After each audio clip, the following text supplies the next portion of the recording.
Hi, this is Zoe, and this is episode 48, and we are doing a book review of Chip and Dan Heath's new book, Moments. Yeehaw! Welcome to the Zoe Routh Leadership Podcast, your source of strategies and insights to make you a better leader. Influence, improve, inspire. So here we are, and I love the fact that there's a book out called The Power of Moments. Being the author of a book called Moments, Leadership When It Matters Most, I thought I have to get this book and I have to digest it, obviously, to see what they had to say. Plus, I love Chip Heath and Dan Heath. They're brothers, and they've published some amazing books previously. One's called Switch, and the other one is Made to Stick. It's all about change management. So this was a bit of a gear shift, this particular book. So it's hot off the presses, and I thought we'd do something a little bit different and do a bit of a book review for the podcast this week. I read a lot of books, and I think it's useful to get somebody else's opinion before you dive in and invest. So here we go. I'm also back from Sri Lanka. I was away for 10 days at a friend's wedding there. So she's Australian. She married a Sri Lankan fella, and we went over to experience the full Hindu wedding in the Sri Lankan country, which goes over a number of days. There's different events for the wedding, and it was great fun. A couple of key observations, I guess, from Sri Lanka, which I didn't expect. Colombo is the capital, and we spent the majority of our time there. I found Colombo incredibly clean. I did not expect that. I've been to India a couple of times, and I thought Sri Lanka would be similar. And yet it's not. Apparently the efforts of the recent government, to clean up Colombo have really reaped its benefits. So that once the town was cleaned up, people sort of wanted to keep it clean. So the streets are actually pretty spotless. I was pretty amazed. I mean, there's lots and lots of traffic. That's pretty nuts. But it's relatively clean. The canals and stuff are a little bit cluttered still, and the back streets are still a bit untidy, but relatively speaking, thumbs up. Tuk-tuks are a lot of fun. They're like a 3-wheeled covered motorbike that you get around on a taxi. So that was really fun. And I love how in Colombo, the traffic lanes are merely a suggestion.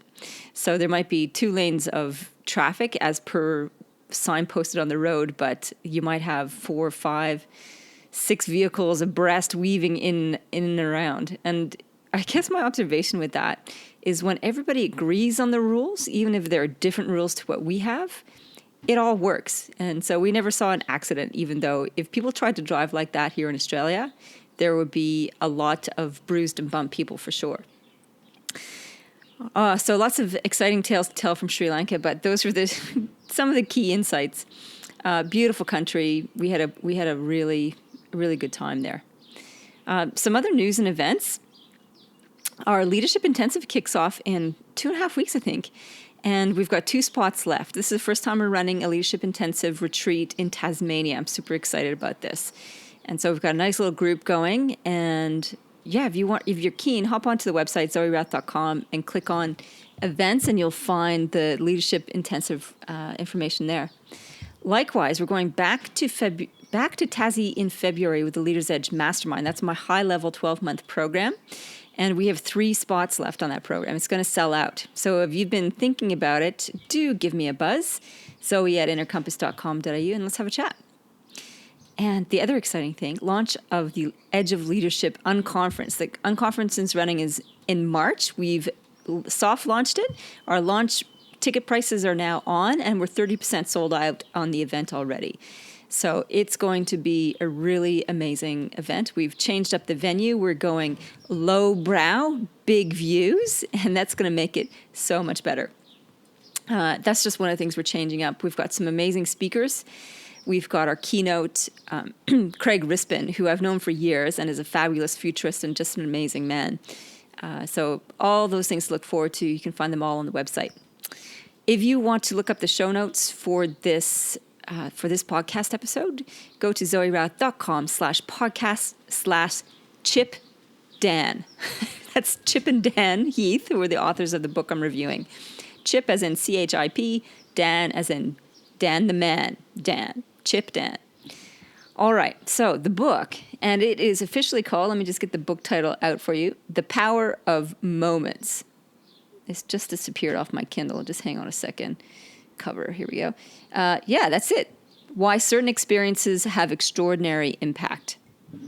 I love it.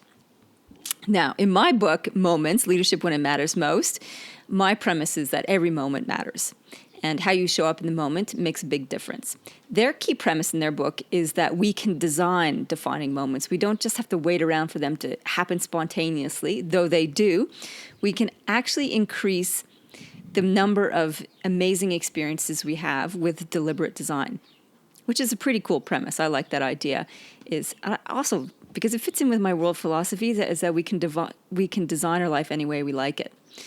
So in their research, they identified 4 main things that you need to have in order to have a meaningful peak experience or a meaningful defining moment, if you like.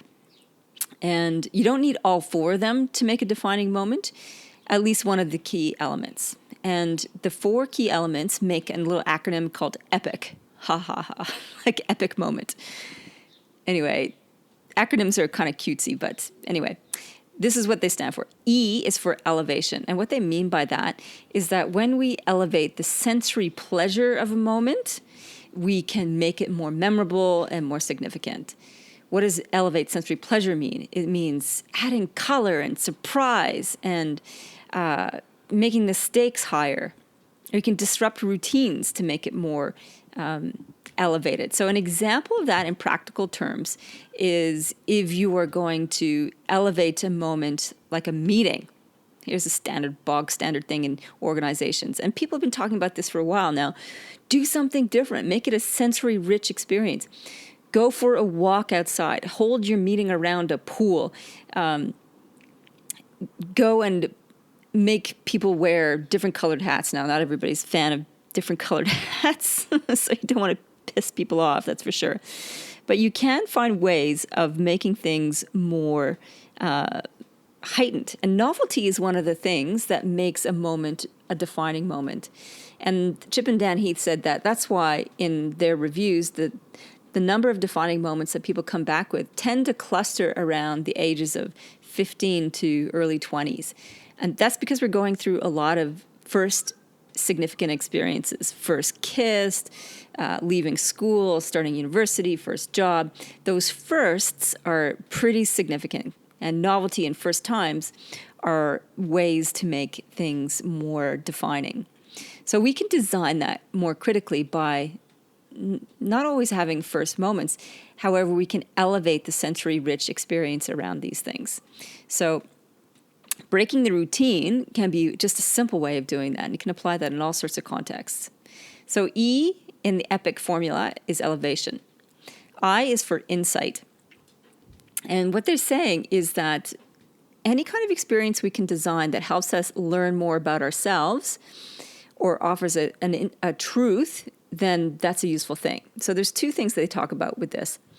For individuals, creating experiences that stretch people is one way of doing that. You stretch people, get them out of their comfort zone. We've heard that cliche for a long time, how getting out of your comfort zone is a good thing. And certainly that's one of the key tenets of outdoor experiential education is that you get people out of their normal circumstances and you put them in unique circumstances, i.e. out in the wilderness where they don't have their usual creature comforts.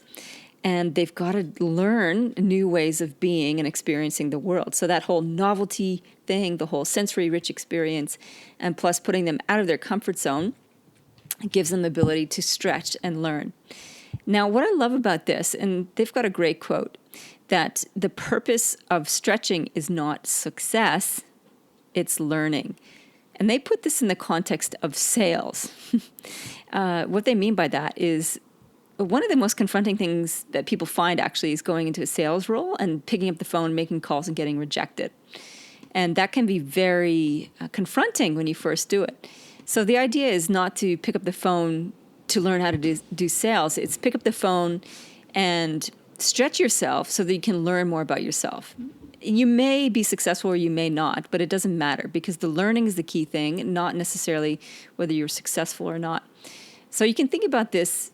It's kind of like a growth mindset concept, right? So as you try new things, you're looking for learning. You're not necessarily looking to win. And I think that's a key difference. And when you have those kinds of experiences, it creates really good defining moments.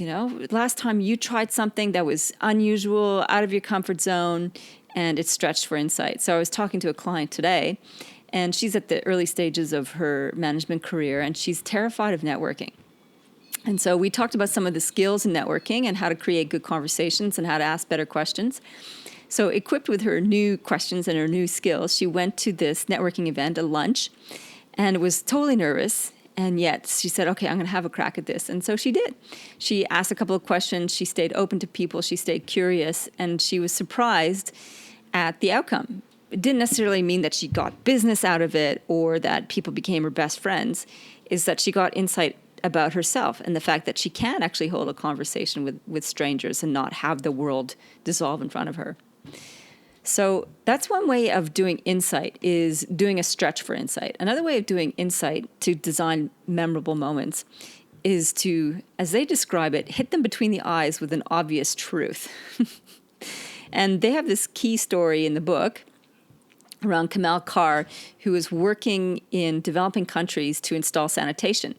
And what they found in the towns or the little rural villages where they installed toilets and outdoor plumbing is that they installed all these beautiful facilities, but 6 months down the track, the people weren't using them. They were still crapping out the back in the bush. They thought, why? We solved the problem. We put in this infrastructure. Why are they still pooping in the bush?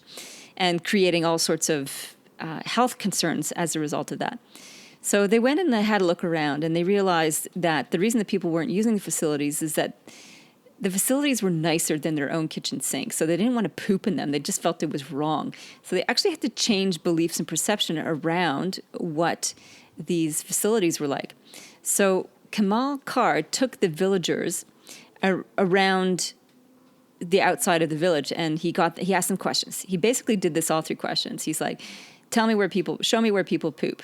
And so people pointed out, and he'd ask questions about the poop. Why is this one yellow? Why is this one brown? Who was here? Who did their job out here this morning? And, it was awkward and funny at the same time. And then he had them do a mud map about all the different poo zones, etc.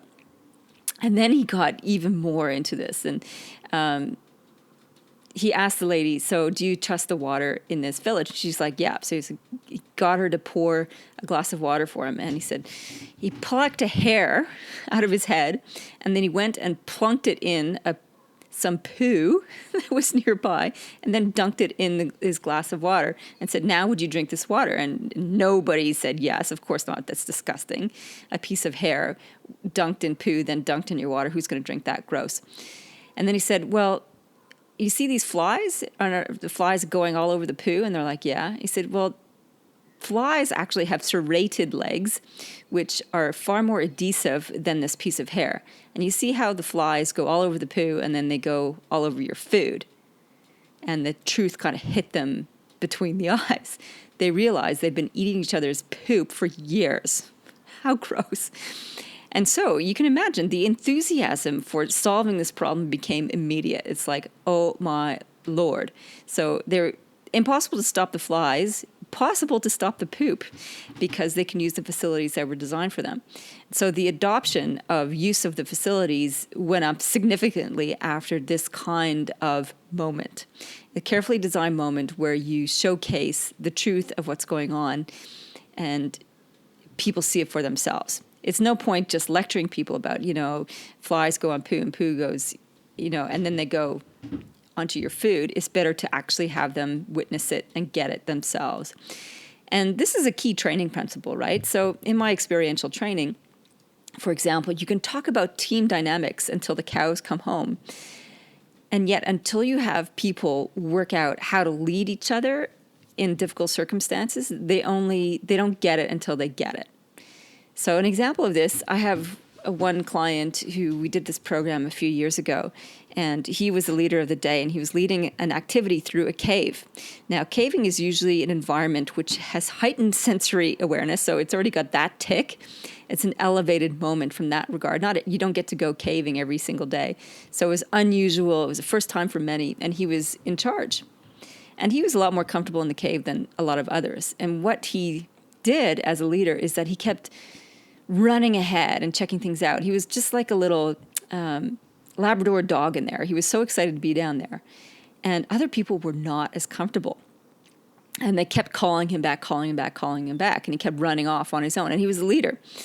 And they debriefed after this because there was a lot of tension in the group as a result of this, and they came to loggerheads and they had some crackly words with each other.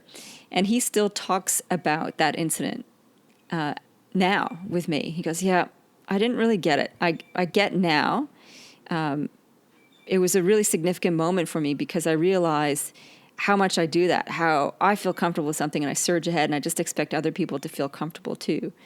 But it wasn't until I was in the cave and people were getting anxious and antsy with me and they gave me the feedback afterwards that I truly got that notion that people are different to me and that I need to meet them where they are.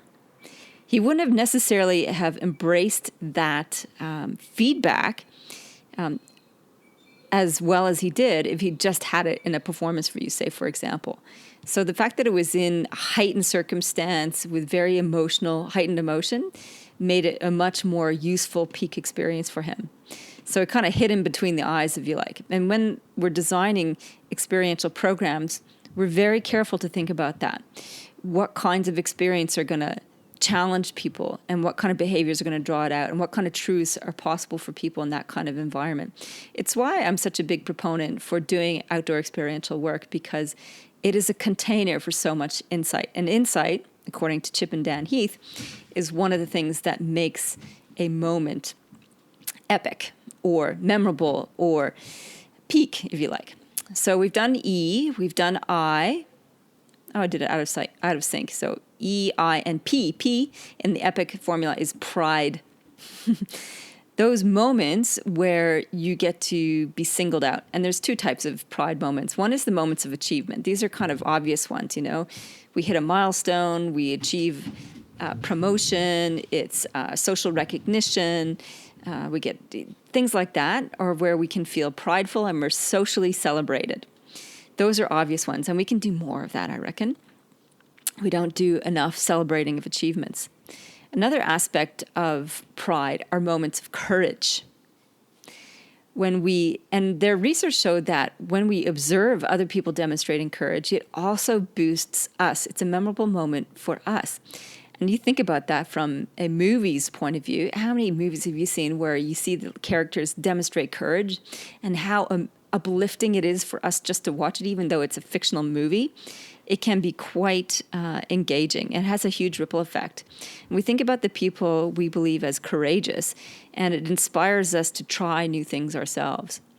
So if we can design moments with our staff, with our family, where we can be courageous and point it out and celebrate it, it's a way of causing a ripple effect of confidence and stepping up and stepping out and making moments more memorable.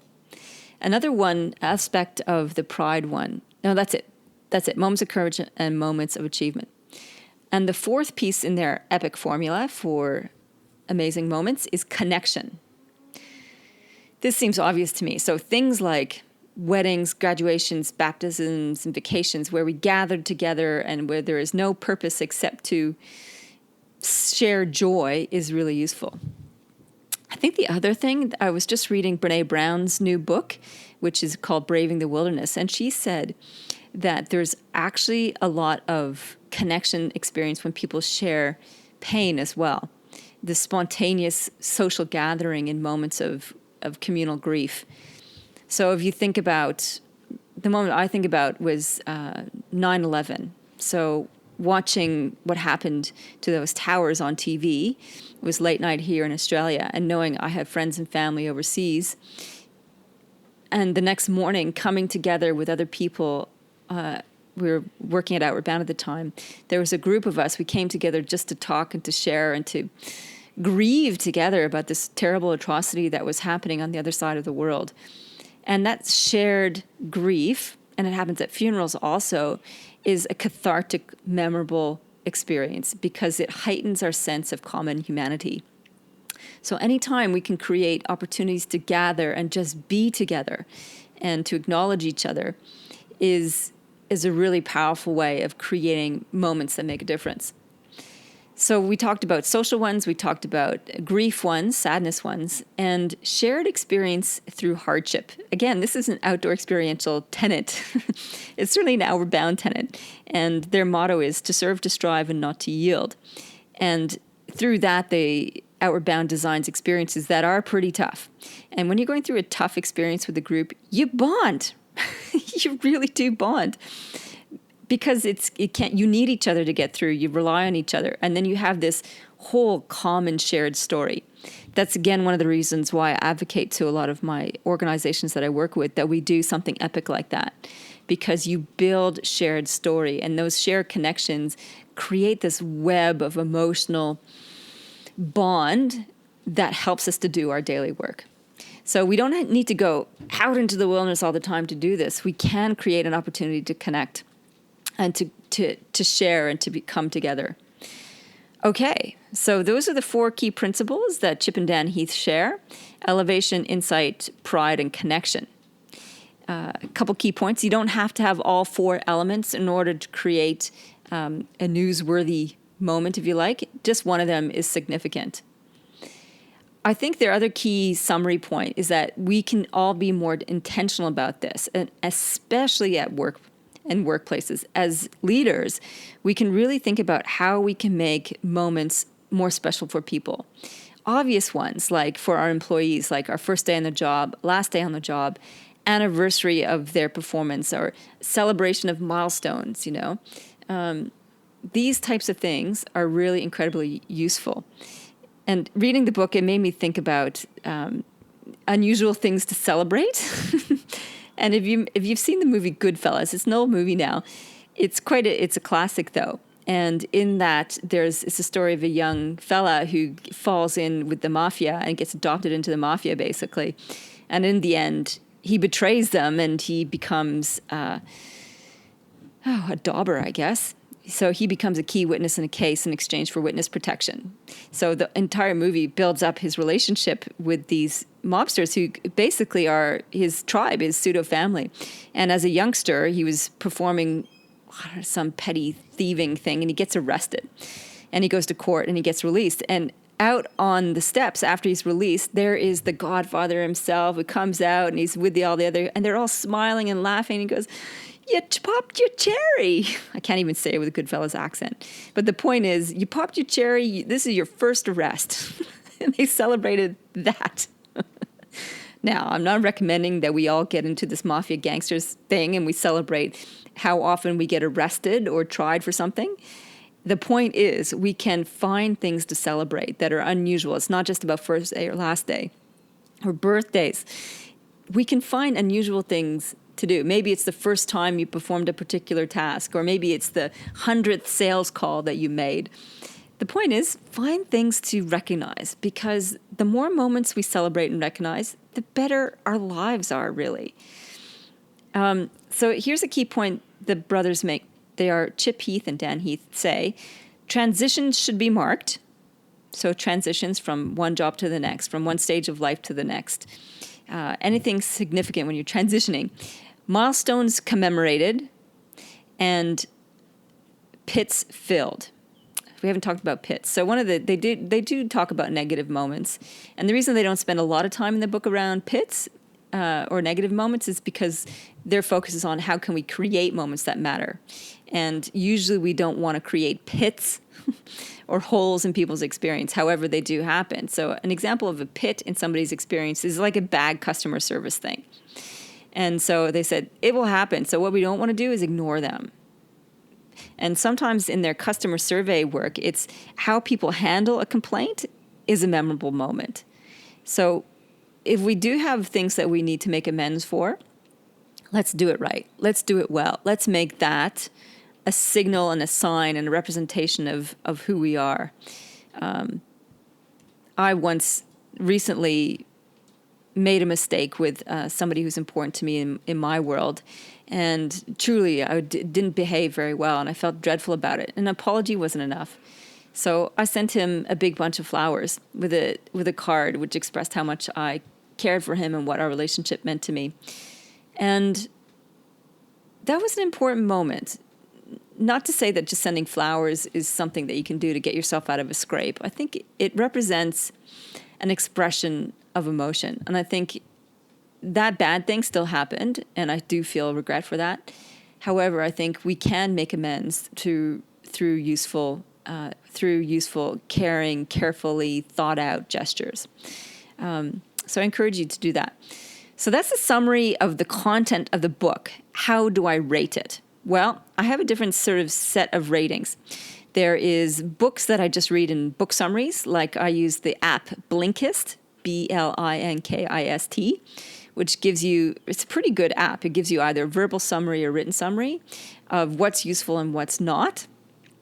So you can just skim a book. You can get through a hell of a lot of books that way, just getting the key content.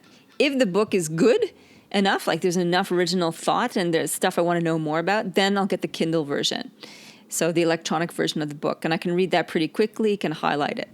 And then the third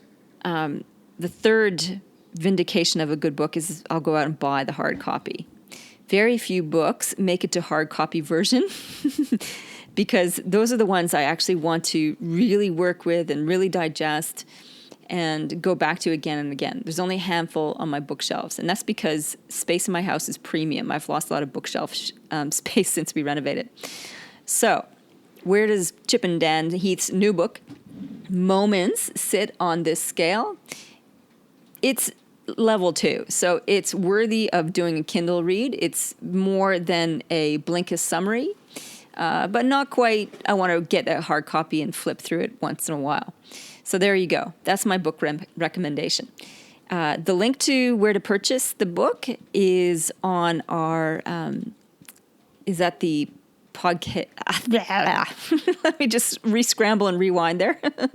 The show notes page is at zoerouth.com/podcast/Chip Dan. Okay, until next week, live well, lead well.